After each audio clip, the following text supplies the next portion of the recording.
청소년부 주간 예배로 드립니다. 오늘 주일 예배 함께 하신 모든 성도님들에게 하나님께서 또 풍성한 은혜 주시기를 소망합니다. 2월부터 우리 청소년부 예배가 따로 이루어졌는데 이제 이렇게 청소년부에서 주간 예배로 섬기는 모습을 보면서 정말 하나님께 감사와 영광을 돌립니다.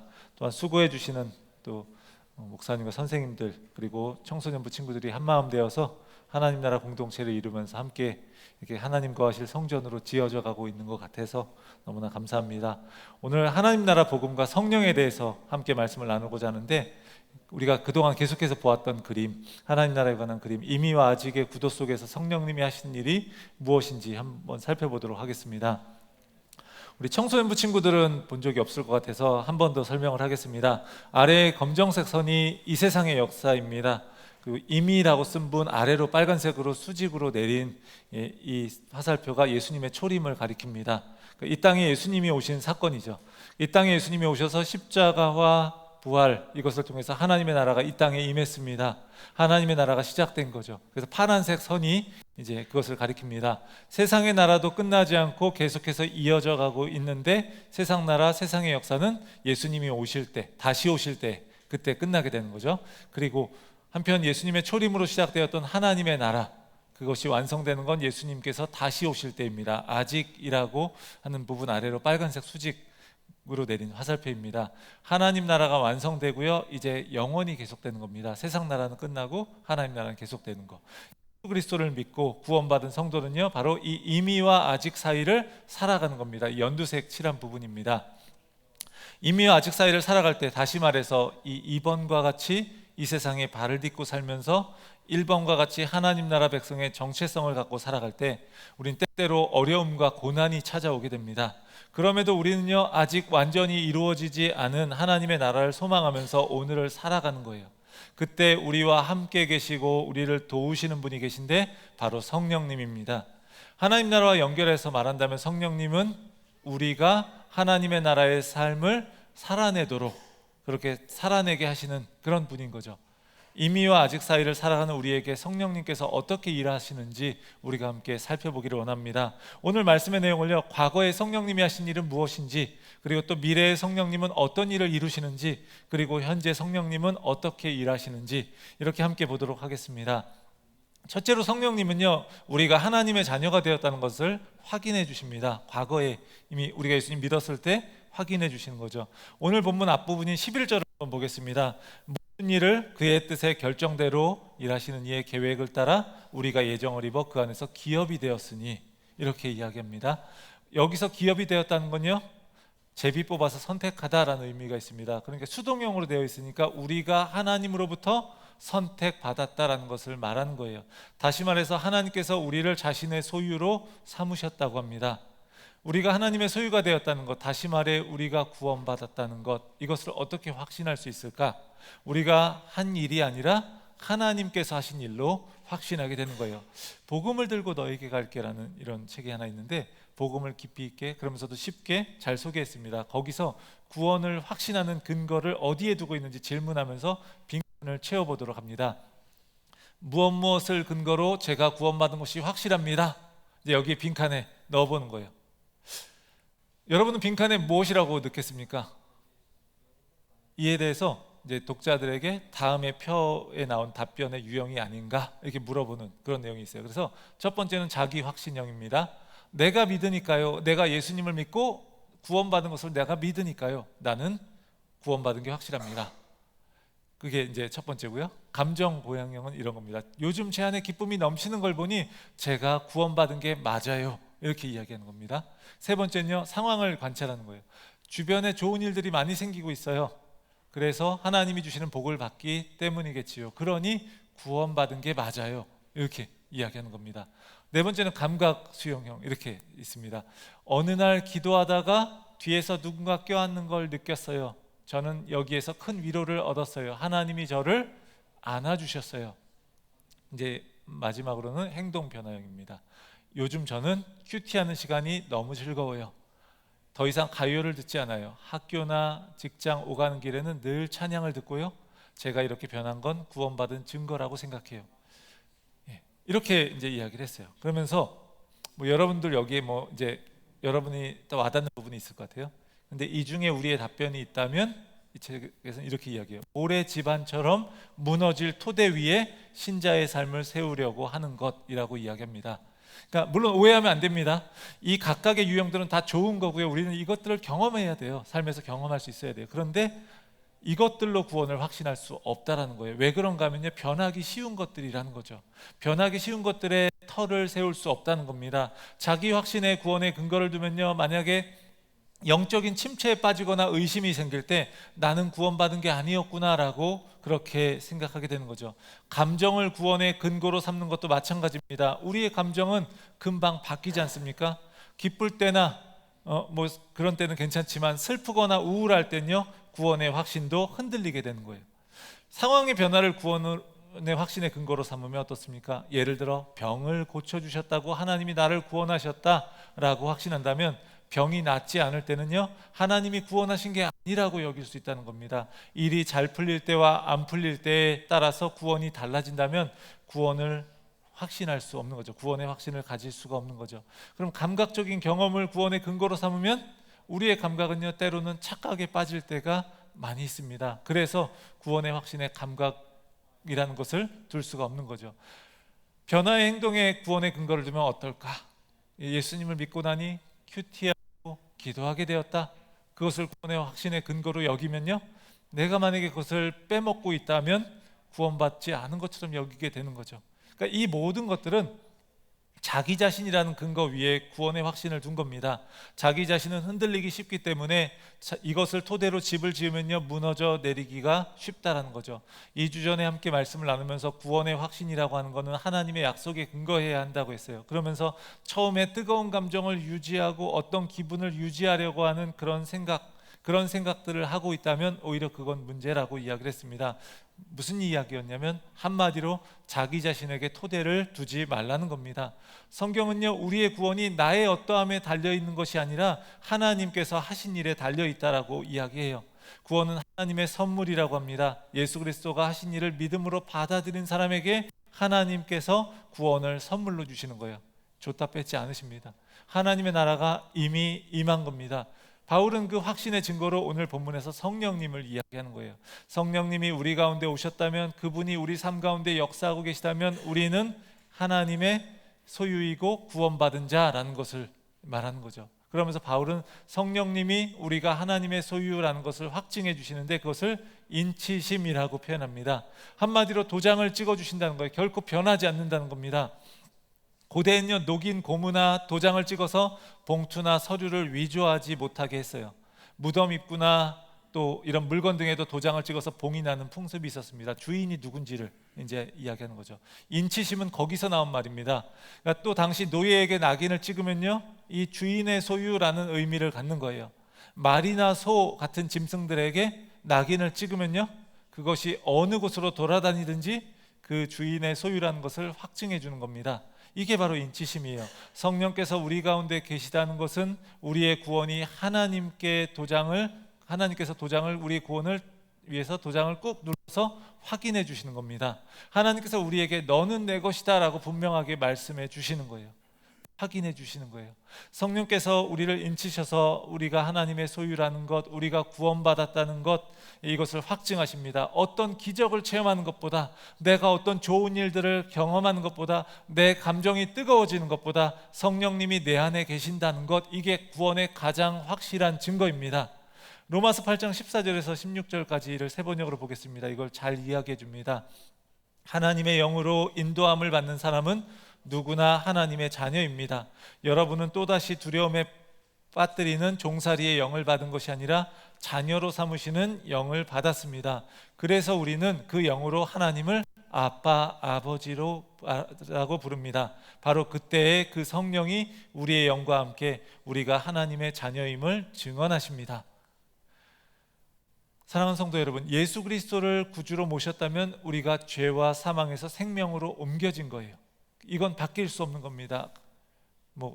취소되는 게 아니에요. 그것을 성령님께서 도장 찍어 주셨고요, 성령께서 그와 같은 우리를 하나님의 자녀로 삼아 주셔서 하나님을 아빠, 아버지라고 부르게 하셨습니다. 하나님의 자녀된 것을요, 또 우리 속에서 증언해 주십니다. 다시 말해서 하나님의 나라가 이미 임했다라고 성령님께서 확증해 주시는 거예요. 이 진리를 우리가 굳게 믿으시기를 원합니다. 우리가 구원받은 것, 우리 삶에 하나님의 나라가 이미 임한 건요, 눈에 보이는 어떤 현상이라든지 체험의 근거를 두거나 나의 어떠함에 따라서 막 바뀌는 게 아닙니다. 그것은요, 성령께서 인치신 거예요. 진리인 거예요. 이 진리를 굳게 붙들고 이미와 아직 사이를 성령님과 함께 걸어가는 우리 모두가 되시길 주의 이름으로 축원합니다. 둘째로는요, 성령님은 우리가 하나님 나라를 상속받을 것에 대해서 보증이 되어 주신다고요. 미래에 있을 일이죠. 성령께서 예수 그리스도를 통해서 이미 하나님의 나라가 임했고 우리가 예수 그리스도를 통해서 구원받고 하나님의 자녀가 되었다는 것을 확증해 주셨다면 미래에는 무슨 일을 하실까? 14절을 보면요, 성령이 우리 기업의 보증이 되셨다라고 이야기합니다. 먼저 성령께서 예수 그리스도의 피로 구원받은 성도들을 인치심으로 그 구원이 확실히 하나님께로 왔다는 것을 입증해 주셨다면, 그 다음엔요, 우리의 구원이 완전하게 이루어져서 그 하나님의 나라를 상속받을 것에 대해서 보증이 되어 주신다라고 이야기하는 거예요. 보증 서신다는 거예요. 한마디로 하나님을 경험하고 우리가 누리는 완성된 나라가 있다라는 거예요. 다시 말하면, 쉽게 얘기하면 천국이 우리 가운데 있고 우리가 그 나라에 들어갈 수밖에 없는데, 예수님 믿었다면 들어갈 수밖에 없는데, 그것을 성령님께서 보증하시는 거예요. 완성된 나라가 반드시 올 것인데 미래에 일어날 그 일이 확실하다는 걸 우리가 어떻게 할 수 있는가? 성령님께서 보증하시기 때문이에요. 우리는 하나님의 나라를 얻게 될 겁니다.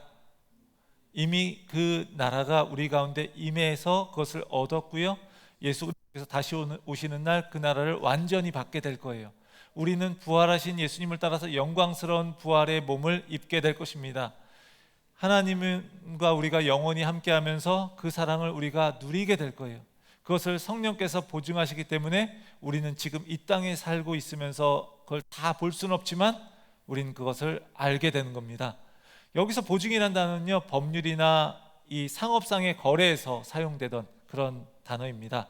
예를 한번 들어보겠습니다. 여러분이 집을 사신다고 이렇게 생각해 보시기 바랍니다. 계약을 할 때 보통 어떻게 하죠?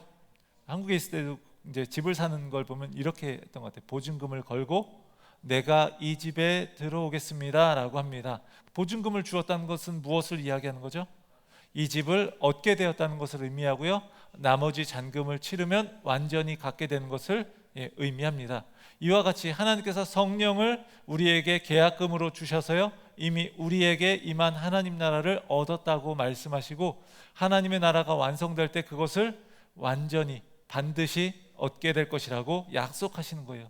우리는 하나님의 나라를 상속하게 될 것인데 그것을 보증하시기 위해서 하나님께서 성령님을 우리에게 보증금, 계약금으로 이렇게 준 겁니다. 우리는 하나님 나라에 반드시 들어가게 될 거예요. 그 나라를 소망하면서 이미와 아직 사이를 우리는 살아가야 하는 겁니다. 우리는요, 우리가 구원받았다는 걸 성령의 인치심으로 확신하고 우리의 구원이 이루어가고 있고 또 그 구원이 완성될 것을 성령의 보증을 통해서 깨닫게 되는 겁니다. 이 진리를 굳게 붙잡은 사람들은 어떻게 살아갈까요? 이 땅에서 하나님의 나라를 맛보아 알아가면서 그렇게 살아가는 겁니다. 그렇게 맛보아 알면서 완성된 하나님의 나라를 소망하고 사모하게 되는 거예요. 사랑하는 성도 여러분, 우리에게 하나님의 나라가 이미 주어졌고요, 아직 완성되지는 않았는데 완성될 하나님의 나라가 확실하게 주어질 겁니다. 우리는 그것을 잘 믿지 못할 때가 많습니다.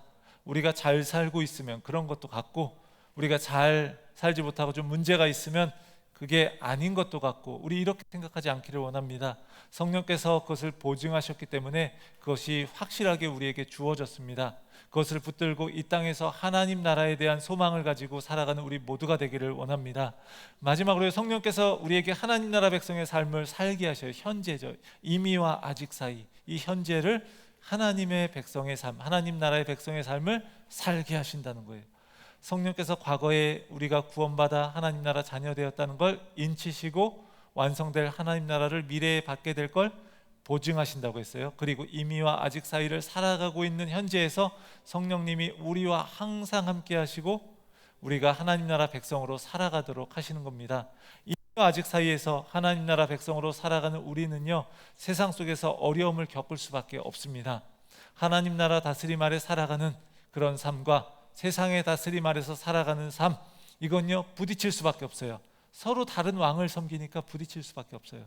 어려움 속에서도 하나님 나라 백성의 정체성을 지키면서 완성될 하나님 나라를 소망하면서 살기 위해서는요, 우리의 능력으로는 안 되고 우리와 함께 하시는 성령님의 도우심이 반드시 필요한 것입니다. 우리 지난주에는 교회 공동체가 필요하다는 이야기를 했었는데 오늘은 성령님이 필요하다고 이야기하는 겁니다.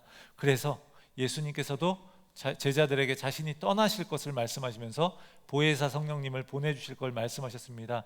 요한복음 14장 16절을 세 번역으로 보겠습니다. 우리 같이 읽겠습니다. 내가 아버지께 구하겠다. 그리하면 아버지께서 다른 보혜사를 너희에게 보내셔서 영원히 너희와 함께 계시게 하실 것이다. 아멘. 예수님께서 제자들을 떠나신대요. 근데 다른 보혜사를 보내주시겠다고 합니다. 예수님도 보혜사니까 다른 보혜사를 이야기하시는 거예요. 예수님도 보혜사이신데 또 다른 보혜사를 보내주시는데 그분이 바로 성령님이라는 거예요. 예전에도 요한복음 말씀을 나눌 때 설명한 적이 있습니다. 근데 한 번 더 설명하겠습니다. 보혜사, 헬라어로 파라클레토스라고 하고요, 문자적 의미는 곁에서 부름받은 자. 파라가 이제 곁에, 비사이드 이런 뜻이고요, 클레토스 이제 부름받은 자, 곁에서 돕는 자 라는 거예요. 그래서 변호인, 위로자, 상담자, 돕는 자, 뭐 이런 의미들이 있습니다. 예수님께서 제자들을 떠나셔도요, 그들은 고아처럼 버려진 게 아니에요. 이제 예수님의 영이신 보혜사 성령님이 그들과 영원히 함께 하시는 겁니다. 그러니까 제자들의 모습이 우리의 모습하고 같은 거예요. 이미와 아직 사이를 사는 우리의 모습과 보혜사 성령님께서 그들이 하나님 나라 백성으로 삶을 살아가는데 곁에 계시면서 도우시는 거예요. 성령님에 대해서 우리는 많은 오해가 있습니다. 예수님을 믿음으로 받아들이고 성령께서 내 마음속에 오시면 그 신령한 체험을 해야 된다고 이제 생각하는 경우들이 있어요. 막 우리 한국은 같은 경우는 무속신앙의 영향이 컸기 때문에 그게 문화적으로도 많이 깔려 있어서 영향을 좀 미쳐요. 그래서 한국 그리스도인들은요, 성령님도 어떨 때는 생각할 때 뭔가 신령한 체험을 하거나 신내림을 받거나 하는 것으로 생각하는 경우들도 있습니다. 때로 그런 종류의 간증들도 너무나 많았기 때문에 오해하기가 쉽습니다. 감정적으로 뭔가 뜨거워지는 것, 이런 것들을 생각할 때도 있습니다. 근데 뭐 그게 일어날 수 있는 일이지만 본질은 아니에요. 중요한 건요, 예수님께서 성령님을 보내시겠다고 약속하셨고 그 약속을 믿음으로 받아들이는 게 중요합니다. 우리 가운데 계신 성령님은요, 인격적인 분이셔서 우리의 삶 속에서 우리와 동행하시고 우리와 교제하시고 우리를 인도해 주십니다. 우리는 그걸 믿는 거예요. 우리는 성령께서 우리와 함께 하시면서 하나님 나라 백성의 삶을 이끄시는데 그 인도하심에 순종해서 따라가는 겁니다. 나중에 한번 풍성한 삶의 기초라는 성경 공부 제자훈련 과정을 함께 하면 좋겠다는 생각을 하는데요, 거기서 나오는 성령을 따라 사는 삶의 모습을 잘 보여주는 그림이 있어서 소개를 합니다. 이제 이 노란색과 이 회색은 좀 바뀌어도 상관이 없습니다. 화살표 방향만 바뀌면 됩니다. 근데 이제 이런 거예요. 성령을 따를 것인가, 이전의 삶으로 돌아갈 것인가라는 거죠. 그래서 성령이 하시는 일을 잘 보여주고 있습니다. 먼저 가운데 점선, 이것을 기준으로 왼쪽으로 된 파란색 화살표들은 성령을 따르는 삶을 보여줘요. 그래서 성령을 따르면 어떻게 되는지, 그리고 오른쪽으로 가는 이 회색 화살표는요, 이전의 삶으로 돌아가는 그 삶을 나타냅니다.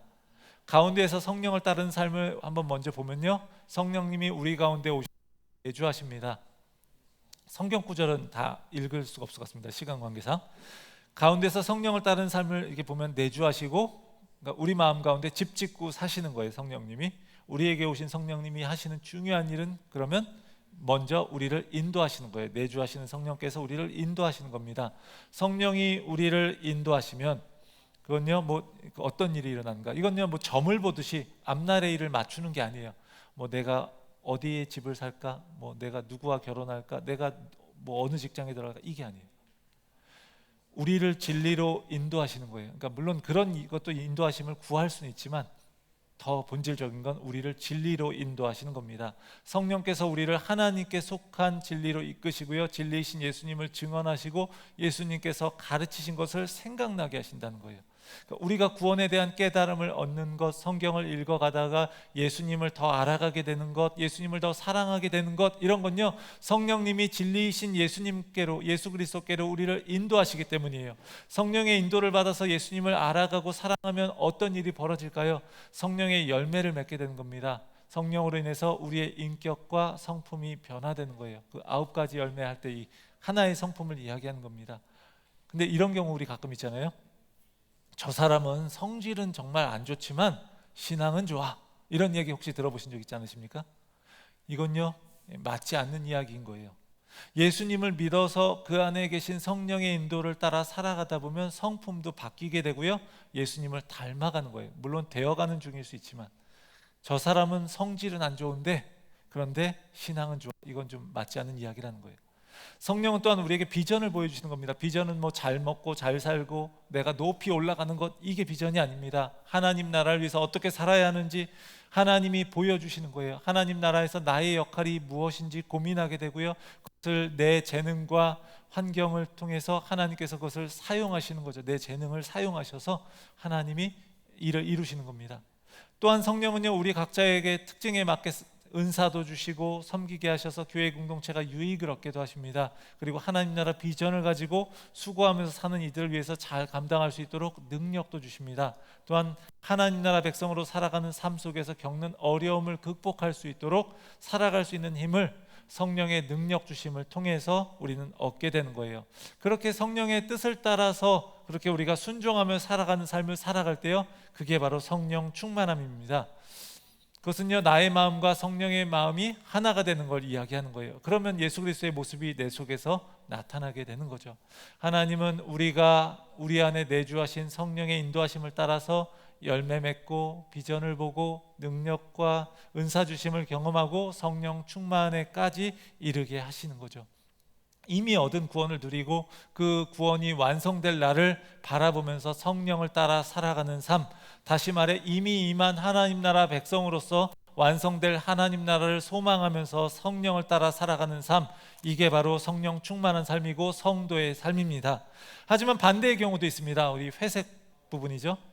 성령은 인격적이시기 때문에 우리가 성령을 따라서 행하지 않을 수도 있습니다. 그러면 어떤 일이 일어날까요?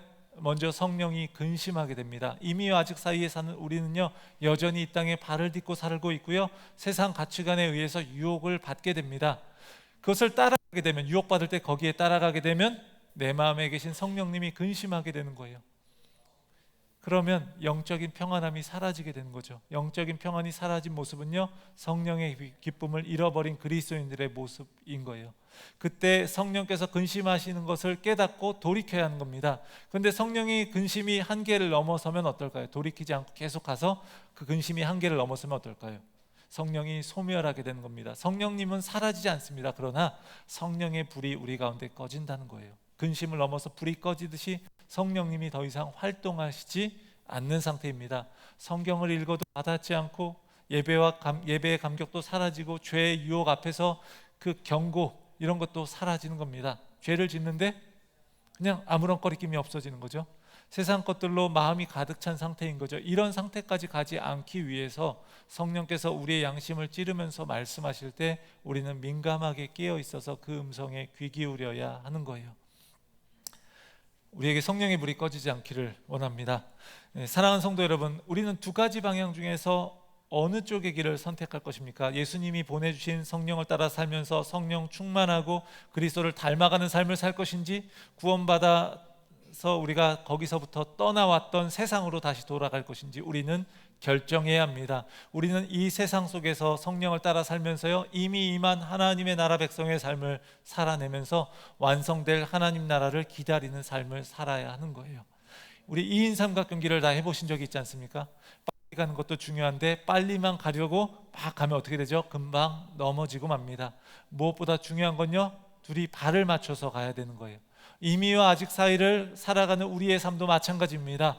열심히만 산다고 하나님 나라의 백성답게 사는 게 아닙니다. 성령님께 보조를 맞추어서 그렇게 가는 것이 필요합니다. 우리의 삶이 성령님께 보폭을 맞추어서 믿음의 여정을 잘 걸어갈 수 있기를 간절히 원합니다. 사랑하는 성도 여러분, 성령님은 우리의 구원의 시작을 확증해 주시고 구원의 완성을 보증해 주실 뿐만 아니라 현재도 함께 하셔서 완성될 하나님 나라를 완전히 얻을 때까지 우리를 인도하십니다. 늘 함께 하시며 이끄시는 그 성령님의 인도하심을 따라서 그렇게 살아가는 가운데 이 세상 속에서 하나님 나라 백성의 선한 영향력을 나타내는 우리 모두가 되기를 주의 이름으로 축원합니다.